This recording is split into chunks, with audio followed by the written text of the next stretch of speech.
من دلنا وهدانا صلى الله وسلم وبارك عليه وعلى آله. الحمد لله الذي جمعنا في هذا المحضر وفي هذا المجمع وفي هذا الاجتماع. جمعنا الله وإياكم بزمرة المصطفى سيدنا مولانا وحبيبنا وشفيعنا محمد صلى الله عليه وسلم رسوله المصطفى حبيب المرتضى سيد المصطفى سيد العرب والأعجم.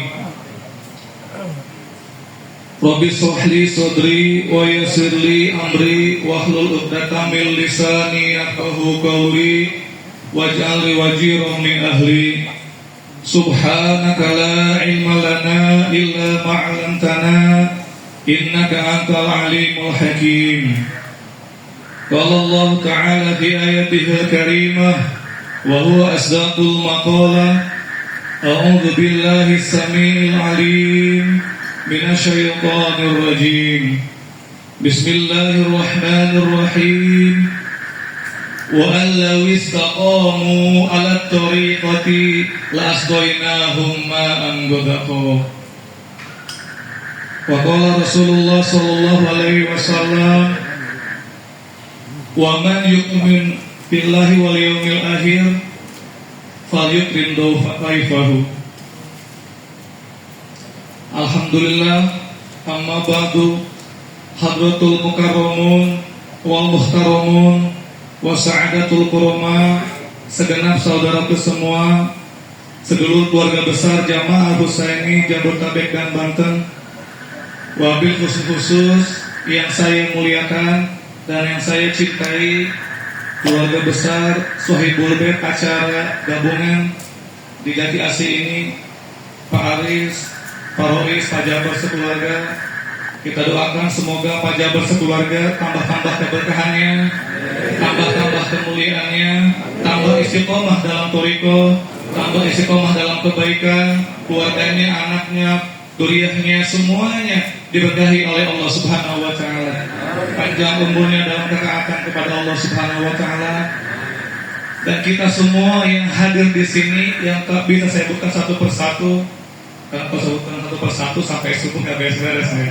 Tapi insya Allah tidak akan mengurangi rasa hormat saya kepada saudaraku semuanya.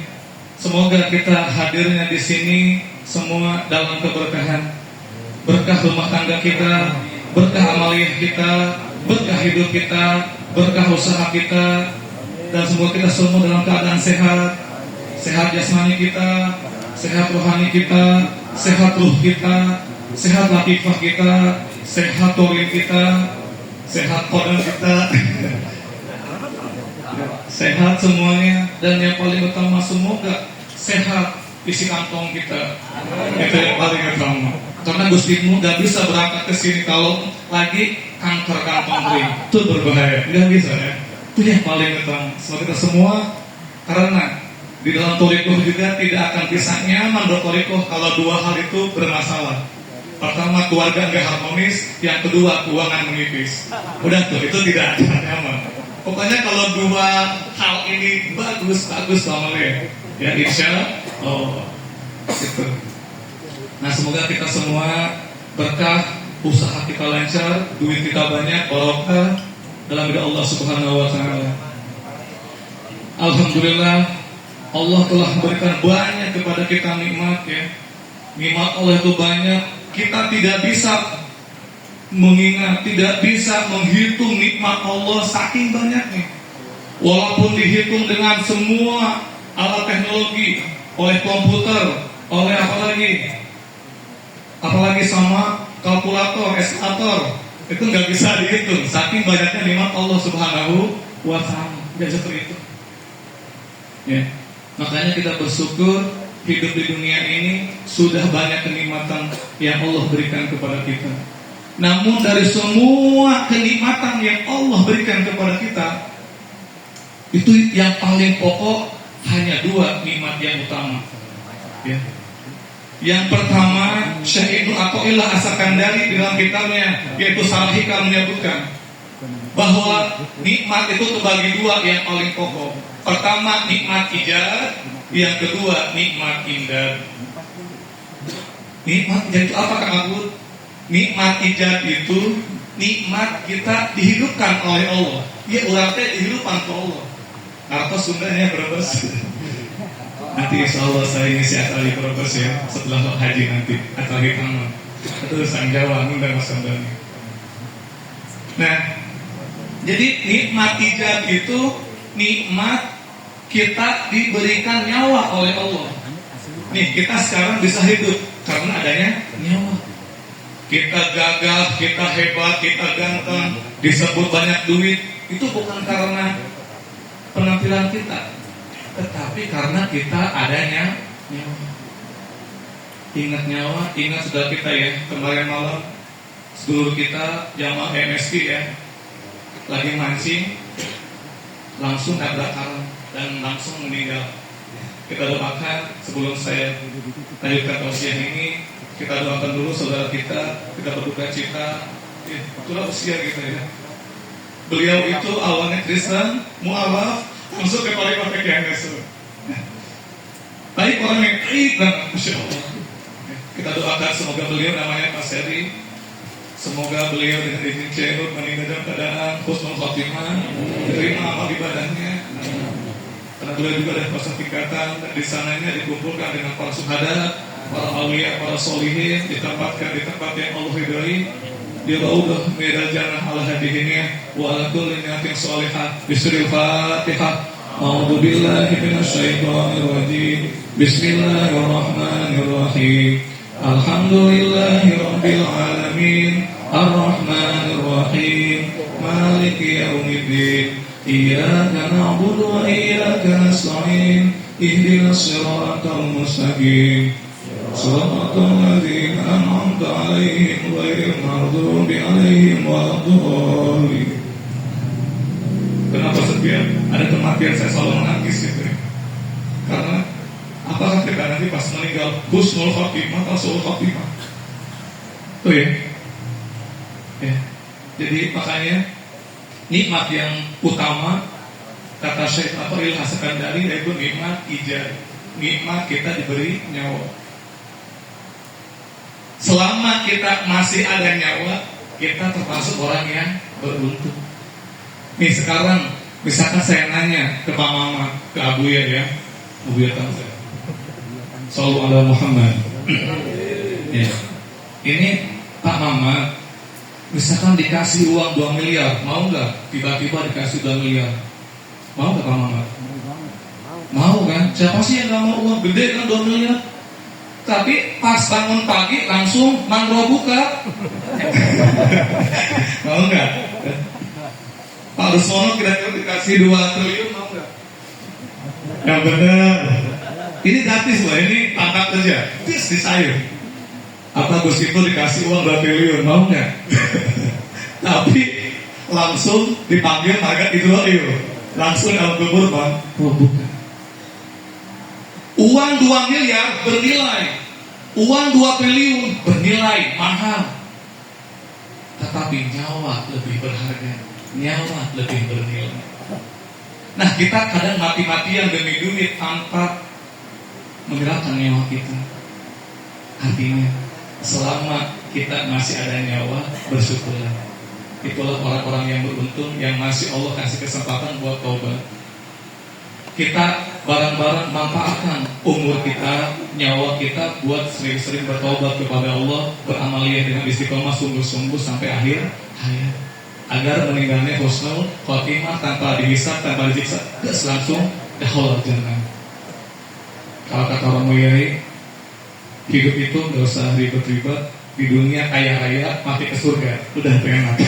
Yang penting di dunia ini duitnya banyak, kaya raya, istri cantik, gitu kan, gitu, mobil mewah, rumah mega, gitu, mati masuk surga, udah. Suka-suka cari wali ya, gitu. Yang minimal ke surga lah ya. Nah, amin ya robbal. Nah itu namanya nikmat ijab. Nah kita kesadaran akan nikmat ijab itulah namanya hidayah. Jangan loh yang sadar betapa indahnya nikmat nyawa. Buktinya kita pas bangun pagi jalan, alhamdulillahilladzi ahyana ba'da ma amatana wa ilahi nusur. bangun pagi langsung TikTok, scroll dulu nih. Gampang subuh mah, kodok aja. Udah mau kesiangan, gua langsung wudhu kan, ngopi dulu, pelan dulu 2 jam gitu. Ya. Insya Allah itu nggak ada ya, itu mah di sana. Ditanya orang mana jadi asih gitu. Kita bukan kesiangan kan, kita mah mengamalkan ilmu kodok. Kan kasihan ulama udah ngebahas ilmu kodok. Nah, hidayah itu sangat mahal sehingga tidak semua orang dikasih. Jangankan kelas kita, sekelas Rasulullah SAW saja itu tidak bisa memberikan hidayah. Makanya suatu ketika paman tercintanya Abu Thalib mau meninggal, itu Rasulullah berusaha mengislamkan pamannya, tapi tidak bisa. Kata Allah, ya Habibi, anta lam tahdi ma adahta, walakin Allah yahdi ma yasha. Wahai kasihku Muhammad, engkau tidak bisa memberikan hidayah kepada orang yang kau cintai, karena hidayah mutlak milikku. Akhirnya Abu Thalib, Abu Jahal itu semuanya meninggal dalam keadaan tidak Islam. Nangis Rasulullah. Sekelas Rasulullah aja gak bisa ngasih hidayah. Apalagi kita yang makomnya ngasih makom ecek-ecek, makomnya ngasih rempeyek gitu kan, ngasih receh. Artinya kita tidak bisa mensolehkan anak kita, tidak bisa mensolehkan istri kita, tidak bisa ngajak orang ke tarekat itu gak bisa. Allah yang menggerakkan, itu kan. Yang penting udah menyampaikan, itu hidayah. Sehingga kalau anak kita soleh, istri kita soleh, suami kita soleh, itulah orang yang paling beruntung. Ya. Jadi tidak bisa dipaksakan. Kita bisa zikir karena Allah yang menghendaki. Nah itu namanya nikmat ijab. Yang kedua nikmat imdad. Nikmat imdad itu nikmat Allah memberikan kepada kita fasilitas berikut dengan segala fungsinya. Itu namanya nikmat imdad. Mana kan contohnya? Contohnya gitu kan, Pak Aris diberi mata oleh Allah berikut dengan penglihatannya. Pak Haji Hamid diberi telinga berikut dengan pendengarannya. Gitu. Pak Pri diberi tangan berikut dengan bisa meraba-raba yang sedikit gemoy-gemoy. Gitu ya. Apa tuh yang gemoy-gemoy ya? Setiap malam Jumat perang dengan Yahudi kan terasa tuh gunung kembar. Luar biasa. Itu kalau tangannya bermasalah repot. Iya. Nikmatnya mulut, bisa merokok, coba. Mantap biasa. Dia bagian rokok. Coba kalau mulutnya lo mapetin.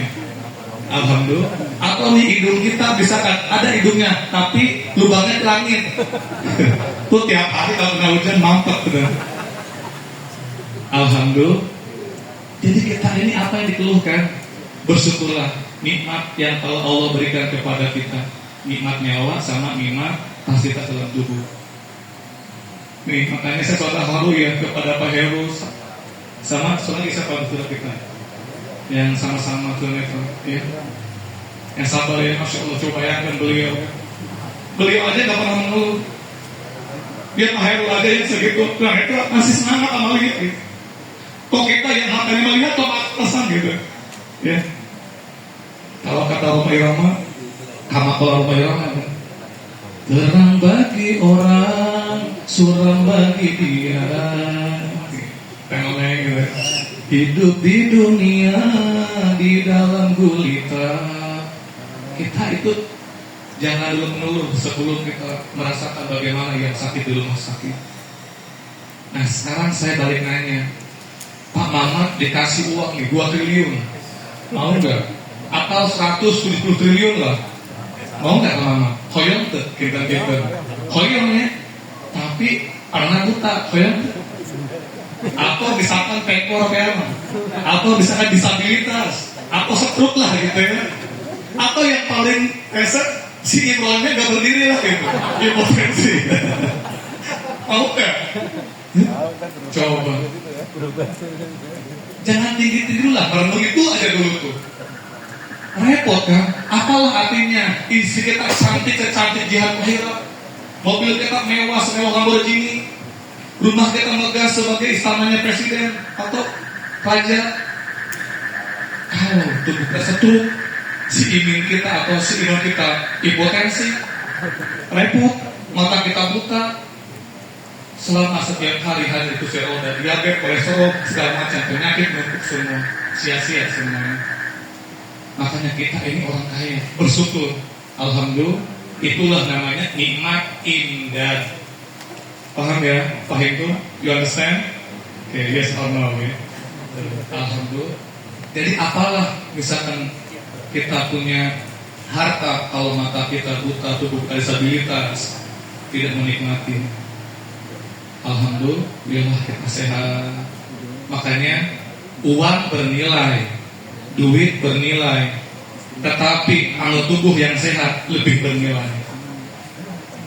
Nah, maka dari itu bersyukurlah. Salah satu cara bersyukur kepada Allah diantaranya dengan sering-sering silaturahmi seperti ini. Nah, sesuai dengan tema. Ini awalnya saya nggak mau ngisi tausiah sebetulnya ya, pengen hadir aja seperti tabungan sebelumnya, datangnya telat gitu kan. Kayak biasa berhubung diminta Pak Wes nelpon, aduh mau nggak mau, apalagi yang nelpon komandan kan Pak Jabar, aduh repot juga nih kalau nolak. Sultan suka marah masalahnya ya. Udah kalau Sultan manggil. Nah, ingin membahas tentang halal bihalal. Nah, salah satu bentuk wujud syukur kita menikmati nikmat ijab sama nikmat indah adalah dengan halal bihalal. Di mana-mana ada halal bihalal, itu pasti momentum Idul Fitri. Dua kata yang tak bisa dipisahkan, bagaikan aku dan dia. Gitu. Di mana ada aku, pasti ada cinta bersamanya. Itu. Nah, Idul Fitri, halal bihalal sama. Nah, kan kita setiap tahun selalu mengadakan tradisi halal bihalal. Apa sih kan halal bihalal itu? Kita kadang mengerjakan tapi nggak tahu apa itu artinya. Coba ada yang tahu what is the meaning of halal bihalal? Ada yang know about this? Nggak tahu kan? Orang urut. Nah, halal bihalal itu dari bahasa Arab, dari kata halal, ya, definisinya, yang mengandung tiga makna. Yang pertama, halalul habib, yang artinya benang kusut yang terurai. Itu yang pertama. Yang kedua, dari kata halalul ma, air keruh yang mengendap. Yang ketiga, halalul syekh, artinya halalnya segala sesuatu.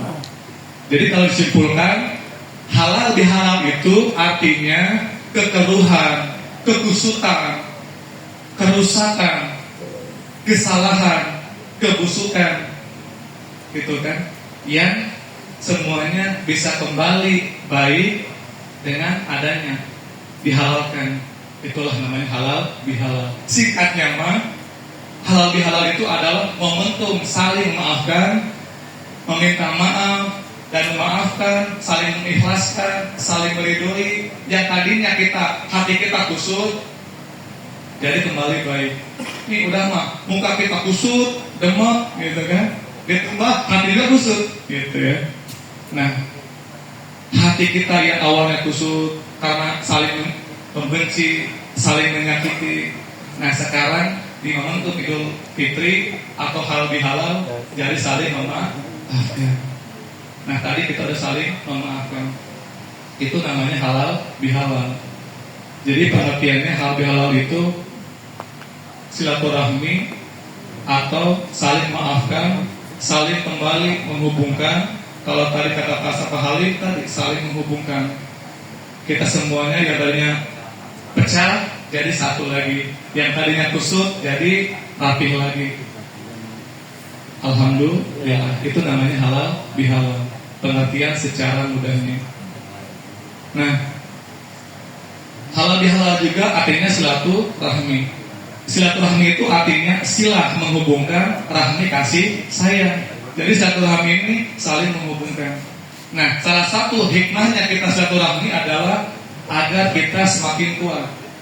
Sebab orang itu akan kuat kalau sering silaturahmi. Nah, kita di gabungan ini intinya silaturahmi, saling menguatkan, saling mendoakan, saling mendukung agar semuanya sukses. Sukses dunia, akhirat, saling memaafkan. Nah, jangan sampai ada di antara kita itu menyakiti lagi. Sebab kata Rasulullah SAW, Rasulullah bersabda, qala atadruna mal muflis? Qala al muflisu minna malla dirhama wala mata'al. Jadi kata Rasulullah, wahai sahabat, tahukah kalian siapa orang yang rugi? Siapa orang yang paling bangkrut? Kata sahabat, innal muflisa minna la mata wala dirham.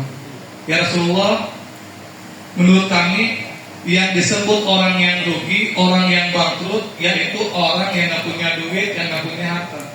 Tapi kata Rasulullah, lah, orang yang rugi itu adalah orang yang rajin sholat, rajin sedekah, rajin zikir, amalia selesai, bahkan jadi murid, ya. Haji udah, zikir udah, sedekahnya banyak, dan segudang amalan, segudang pahala, segudang ibadah udah dia kerjakan. Tapi tetap endingnya kata Rasulullah, adkhalal nar. Endingnya dia ke neraka. Kenapa?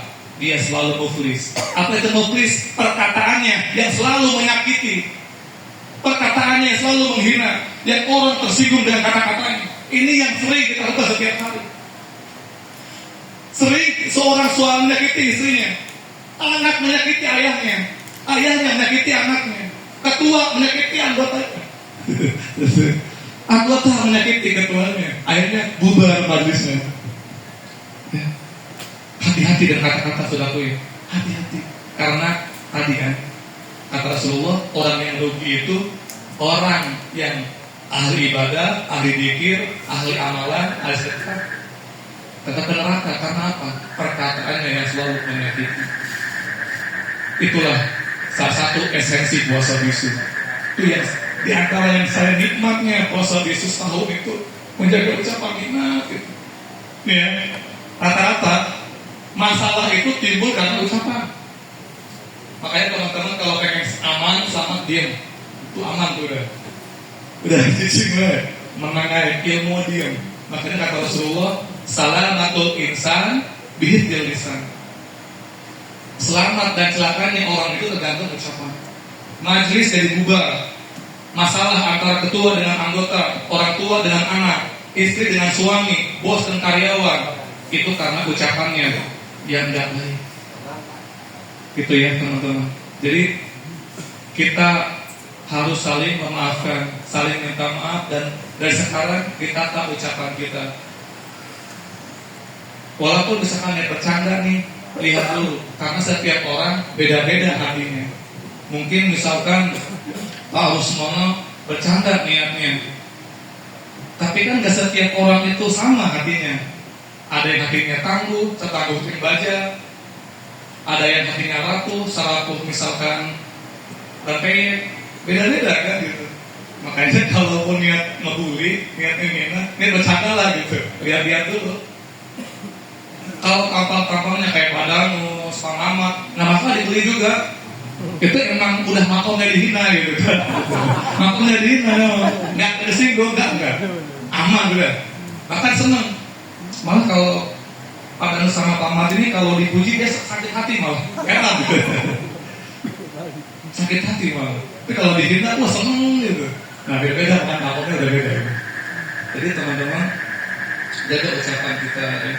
Ini terutama suami ke istri. Kita kadang-kadang ini banyak kan yang saya punya ibu ke WA, rata-rata masa rumah tangga tuh ya gitu. Amalia selesai, rumah tangga selesai. Jangan sampai seperti itu ya. Kan lucu. Tujuan terdekat sesuatu yang syariat ditinggalkan, iya kan? Tujuannya menuju Allah, tetapi sesuatu yang Allah nggak suka, perceraian dikerjakan. Kan lucu ya? Tapi kan katanya istri nggak pernah mengizinkan Amalia. Begini caranya, tipsnya nih ya, tips saya nih biar Amalia. Kan saya juga Amalia kan setelah sebagian sebelum nikah, sebagian setelah nikah, dari bilik fisik gitu kan. Caranya, perempuan itu kan disayangi, dicintai, dibelai, diperhatikan, dicium, dipeluk, diobrolin. Banyak perempuan. Ini kalau dibuat sebuah kitab, sebuah buku, kalau cowok itu cuma tipis lah, berapa halaman. Kan cowok yang penting ada rokok, gitu kan. Udah, stop gitu. Bagi merokok ya. Terus kita tahu aja, anak saya nggak merokok kan. Saya paling dibully sama teman-teman kan. Sampai bilang, oh kakak gue percuma ya kan, yang merokok. Nah, jadi perempuan itu, kalau misalkan laki-laki, ada rokok, ada kendaraan, HP, kuota, kopi, beres. Perempuan beda-beda tuh, semenit ini pengen ini. Itu udah dasarnya. Jadi kalau di sebuah buku perempuan itu ribuan jilid kitab, nggak ada tuntun-tuntunnya. Nah itu. Jadi caranya nih ya, biar istri kita mengizinkan amalia, tipsnya setiap malam diusapi, dibelai, bacakan sholawat, dipeluk. Perempuan itu nggak boleh kesari, nggak boleh dikasari, anti ini. Makanya perempuan tercipta dari tulang rusuk, tidak tercipta dari alas kaki karena bukan untuk diinjak-injak. Perempuan tidak dia ciptakan dari kepala, dari topi karena bukan untuk mengayungi. Tapi perempuan atau wanita Allah ciptakan dari tulang rusuk, dekat dengan hati, untuk diperhatikan, disayangi, dicintai, dibela. Ini kalau ada mertua misalkan menyakiti istri kita bela istri kita, jangan bela orang tua kita. Terus harus jadi kayak gitu. Perempuan tuh pengen dibela, ya. Makanya kalau misalkan suruh milih istri. Karena kalau anak dia dewasa dikit kan nikah, istri menemani kita sampai mati. Nah, kembali yang tadi dibelai oleh Pak Turgiman, gitu kan, diusapi, keluarin 10 lembar merah semua, Bung Karno, gitu. Itu caranya. Enggak tembus juga, 20 lembar lah tiap malam istiqomah. Sok ya, pasti besok mas zakat mas, setahun juga boleh mas. Yang penting tadi, setiap malam minimal 10 lembar Bung Karno warna merah pada nus. Itu caranya. Masih belum mengizinkan 30 lembar lah tiap malam. Berapa tuh? 3 juta kan? Masih kurang 10 juta lah per malam. Istiqomah aja setahun, insya Allah harus. Itu kuncinya. Karena perempuan itu kan intinya adalah uang, kasih sayang, cinta, perhatian, pengertian, rumah. Kebanyakan yang suka masalah rumah tangga itu ya, ada lagi tuh yang Gus gimana sih biar saya ini bisa nundukin seorang biar tunduk ke saya, biar saya punya karisma. Apa amalannya Gus? Ini orangnya kita korek loh kan, masih aja hikmah ininya, mesernya. Kata saya, jenengan itu gak usah amalan tinggi-tinggi, capek bidang, capek puasa itu, udah yang singkat aja. Kalau pengen sakti, pengen hebat, pengen dihormati, disegani, punya karisma, yang penting punya banyak duit, udah. Gitu lah. Itu udah hormati itu udah. Nih ya, walaupun kita pinter, ganteng, gagah, keres, kata ditendang orang. Ya, penting itu. Karena itu bukan bercandaan ya. Karena Syekh Nawawi mengatakan dalam kitab As-Sohibah bahwasanya izul dunia bil mal wa izul akhirah bil amal. Gagahnya manusia di dunia itu dengan harta. Mau bodoh, mau beloon, kalau punya harta dihormati. Kalau kata Jack Ma, kalau orang itu kaya raya, jangankan ucapannya. Ini aja bentuknya, diciumin sama dia. Dihormati itu bentuknya. Kalau punya duit, ya. Tetapi kalau orang yang kere, walaupun pintar, jenius, soleh, orang mikir 2 kali. Nah, begitu pun di akhirat, wa izul akhirah bil amal. Mulianya kita nanti di akhirat dengan amalia. Nah nanti orang tua itu istimewa nanti di akhiratnya karena sering beramal. Nah, kita kembali ke tema halal bihalal persatuan. Ini halal bihalal itu bukan hanya setelah Idul Fitri atau setelah puasa, tapi setiap hari kita minta maaf.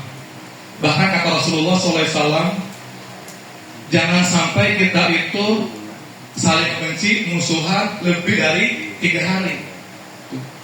Saking apa? Saking gak bolehnya kita musuhan. Bahkan kata hadis Rasulullah SAW, min alamati su'il khotimah qati'ur rahmi. Ini yang paling ngeri ya. Salah satu ciri orang yang akan meninggal dalam keadaan su'ul khotimah, meninggal dalam keadaan terhina, di antaranya adalah qati'ur rahmi, yang selalu memutuskan tali persaudaraan.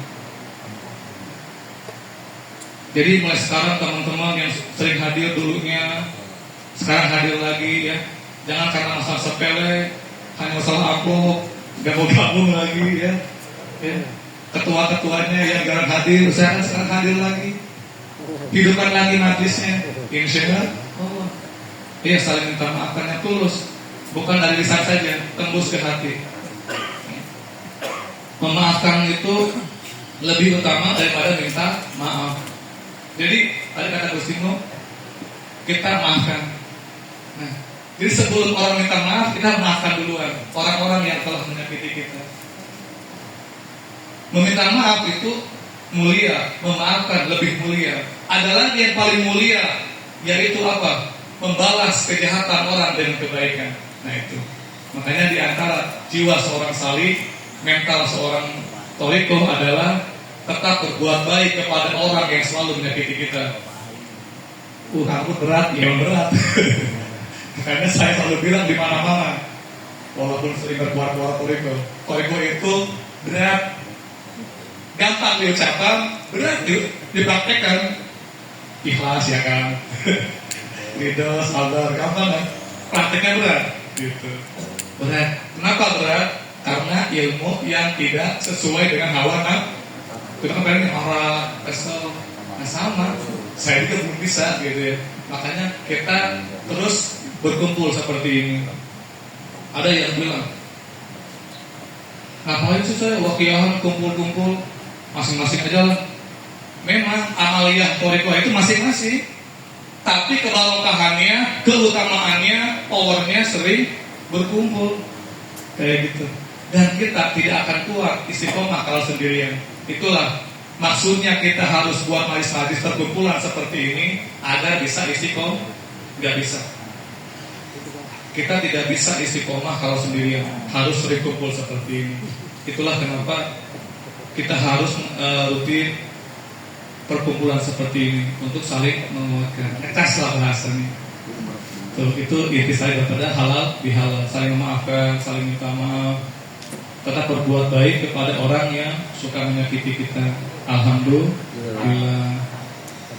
Ini kadang kebanyakan orang tua itu egois ya. Dia pengen dihormati aja. Orang tua itu kadang gak mau salahin, padahal salah. Itu penyakit ya.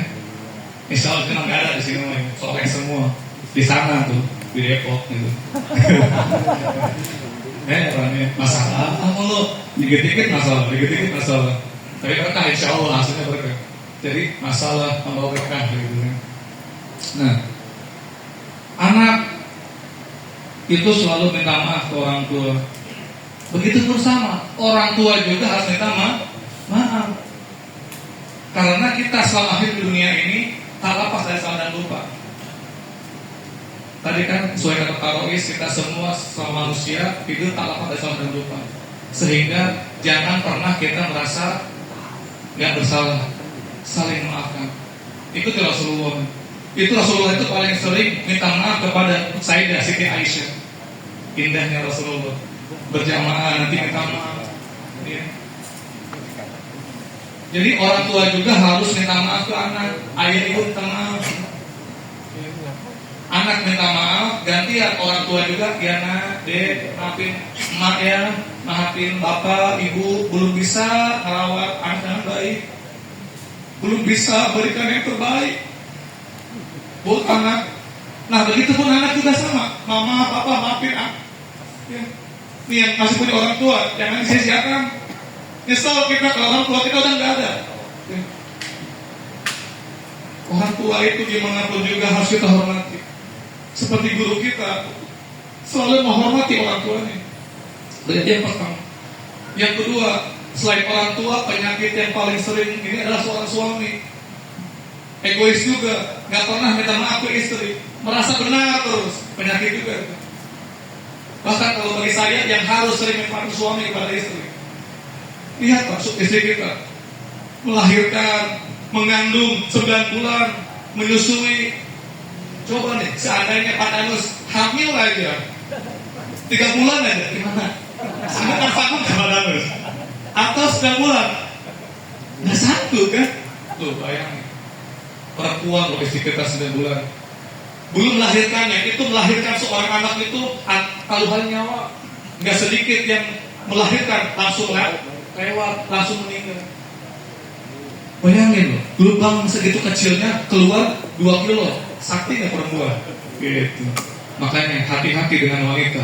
Wanita itu punya 2 kesaktian. Pertama, menghidupkan si Imin. Yang kedua, membuat dia lemah. Luar biasa. Sejago-jagonya pendekar tetap kalah dengan perempuan. Luluh juga Pak Halim. Dia masih kuat pengen main lagi. Udah lemas bawahnya. Walaupun diangkat tuh maco, sekali main langsung lemas. Tidur malah. Kasihan diri kita. Aduh, biasa nih jam segini emang pasal langit ya. Beda. Paling pusing nih Kang Aris nih. Tutup yang berjangan. Gitu.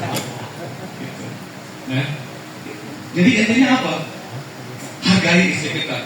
Contoh Sayyidina Umar bin Khattab radhiyallahu anhu. Beliau adalah the lion of the desert, singa padang pasir. Iblis pun itu dengar kakinya doang nih 100 kilo, lari iblis, takut dengan Sayyidina Umar. Gak berani dengan Sayyidina Umar. Bahkan Umar bilang, siapa yang istrinya wanita pengen janda dan anak pengen yatim, hadapi saya. Paham kan bahasa ini? Artinya tidak ada yang berani melawan Sayyidina Umar bin Khattab. Sekali menghadap langsung kepenggal kepala. Enggak basa-basi Sayyidina Umar, langsung pedang itu lepas ke kepala. Nah, tetapi pas pulang ke rumah habis dimarahin. Ini walaupun dimarahin berkuar-kuar ketua di rumah habis ini dimarahin. Nah itu lelaki sejati. Jadi lelaki sejati itu di luar garang, beringas, gagal, di rumah melempung habis dimarahin. Aneh Masya Allah, suami idaman istri kan. Luar biasa, ada yang mengenai sakit ya. Dipasang terus vendornya, kapan buat tontonnya? Istimewa ya. Diwakilin sama Depok. Diwakilin sama Depok, alhamdulillah. Satu naungan. Luar biasa. Warna Jabodetabek di bawah bledek lah gitu ya. Diwakilkan aja, yang penting ada perwakilan. Bukan dia berani, saya Umar berani, tapi dia paham isi paling capek beres-beres, nyuci, hamil, melahirkan. Udah melahirkan, menyusui. Coba kita menyusui, bapak ini suaminya makerek, gitu. Istrinya bangun lagi. Ya, mulai sekarang tanamkan sayang ke istri. Ya. Di rumah suami bukan hanya kerja cari uang, bantu beres-beres, misalkan istrinya yang nyuci, suaminya yang jemur, terus ngepel, beres-beres rumah, dan lain-lain. Terus perempuan itu senang diajak bicara, karena perempuan pengennya ngomong gitu. Bahkan perempuan itu sehari minimal 5.000 kata dengerin. Jadi perempuan tuh pengennya ngobrol dari hal yang gak penting sampai yang penting. Tapi kadang gak pentingnya sih. Kadang gak penting. Tapi harus ya, kita jangan egois gitu. Kalau benar-benar pengen rumah tangganya sakinah, mawaddah, warahmah atau harmonis. Nah itu ya. Itu penyakitnya ya. Yang pertama orang tua ke anak yang gak mau minta maaf, pengen minta maaf ke dia karena merasa benar baik, kalau itu salah gitu ya. Dia saling lah. Yang kedua suami ke istri, mentang-mentang ar-rijalu qawwamun 'alan nisa. Beda dalilnya. Kalau laki itu paling utama daripada wanita. Itu dalilnya tuh. Gak mau kalah cowok egois kan gitu. Jangan minta maaf ke istri. Saya maafin ayah, maafin abi, belum bisa ngasih si kuning, belum bisa. Gitu dong. Sekarang lumayan ya si kuning ya, berkelas levelnya naik. Nah itu. Yang ketiga, nih kacau dulu nih ketua nih. Yang gak mau minta maaf ke jamaah. Ya. Kan majlis itu benar ketuanya. Rata-rata, tapi emang gak semuanya gitu ya. Ayo minta maaf, mungkin kita egois sebagai pemimpin majlis. Minta maaf kan, tegur saya kalau tadi kan kata Gus Teguh. Sama kan, kita juga manusia biasa. Jadi saling minta maaf. Nah, mungkin itu aja penyampaian dari saya seputar hal bihalal. Intinya hal bihalal itu adalah saling maafkan, saling minta maaf, silaturahmi, rukun kembali. Semoga dengan wasilah kita berkumpul ini, Allah penuhi hati kita dengan cinta. Tidak ada relung kebencian di antara kita. Saling cinta ikhlas ya. Ingat Pak, ya. Saya selalu mengatakan di mana-mana, yang paling dirasakan oleh saya pribadi, manfaat TKMS ini, kita itu jadi keluarga. Bahkan di TKMS melebihi dari kandung. Oke. Tapi kalau nggak percaya, misalkan walaupun teman-teman nih jamaah baru mampir ke Papua, ke Kalimantan bilang, aku saya nih, sudah sambut, nggak akan curiga. Alhamdulillah. Persaudaraan, kekeluargaan di TKMS ini melebihi persaudaraan sedarah dan sekandung. Artinya ini jangan disia-siakan nih. Ya. Hanya gak sepele kita perpisahan. Nah, semoga kita kembali rukun, guyup, berkah, insya Allah dunia akhirat. Semoga kita dalam lindungan Allah Subhanahu Wa Taala, Robiruhi, ridho kepada kita semuanya. Ya. Dan terakhir, karena tadi perkenalan, mungkin ada yang belum kenal, dan yang kenal makin kenal lagi. Nama asli saya itu Ahmad Mahfudin bin Ki Haji Mumin. Alhamdulillah orang tua saya ada, ibu saya ada. Saya itu sebelum kemana-mana orang tua dulu, ya. Orang tua, guru, baru orang tua. Itu jimat. Orang tua, guru, mertua, istri, yatim, sama janda. Itu jimat ya. Itu jangan sakit ya. Yang terakhir nih, kalau sampai itu 6 jimat. Kalau pengen sakti, barokah tuh, muliakan ya kenal itu ya. Pak Aris kayaknya ada janda. Makanya dari Pak Aris kalau dikasih 2 miliar, pasti ya pertama diberikan nyambung nih kayaknya. Wah, kawin lagi gue kan, lumayan 2 miliar. Nah, jadi nama asli saya Ahmad Mahfudin.